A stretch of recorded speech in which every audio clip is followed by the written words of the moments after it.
안녕하세요. 민태호 변호사입니다. 10월 마지막 주말 이태원에서 일어나서는 안 되는 사고가 일어났습니다. 우리 가족이나 이웃들, 특히 젊은이들이 소중한 목숨을 잃었습니다. 희생자분들의 명복을 빕니다.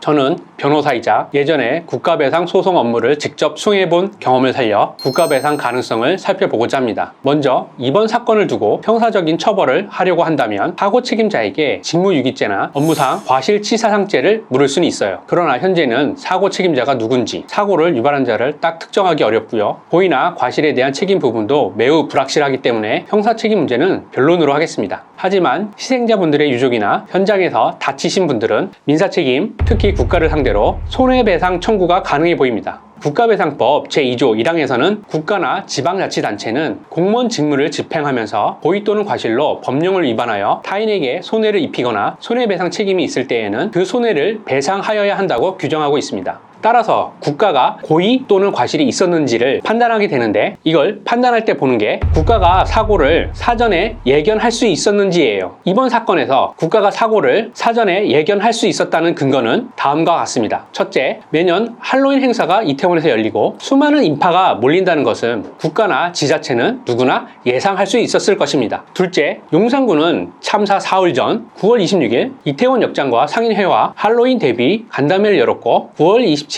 긴급대책회의를 열었습니다. CCTV 등으로 사고 주변 상황을 관찰 가능하였다면 충분히 사고 등을 예측할 수 있었습니다. 셋째, 사고 당일 사고 나기 직전인 오후 6시부터 시민들은 사고 발생 위험을 알리기 위해 경찰에다가 11건의 신고를 하였습니다. 경찰이 공개한 자료에 의하면 오후 6시 34분에 압사라는 말이 들어간 첫 신고가 접수되었고, 신고자는 너무 불안하다, 사람이 내려올 수 없는데 계속 밀려 올라오니까 압사 당할 것 같다, 통제 좀 해주셔야 될 것 같다 라고 신고하였습니다. 오후 8시 9분에도 사람들이 너무 많아 난리가 났다, 넘어지고 다치고 있으니 단속 좀 해달라 라는 내용의 두 번째 신고가 접수되었고, 오후 8시 33분과 8시 53분, 9시, 9시 2분, 9시 7분, 9시 10분 등 10시 11분까지 총 11차례에 걸쳐 신고가 접수되었습니다. 신고자들은 장소를 특정한 다음 사고 발생 위험을 알리며 통제를 해달라고 계속 요청을 해왔던 것이죠. 이번 사건과 관련해서 유사한 사건에 관하여 판례를 말씀드려보면 2011년 서울 우면산 산세태 사고 사망자의 유족분들이 서초구를 상대로 낸 소송이 있었습니다.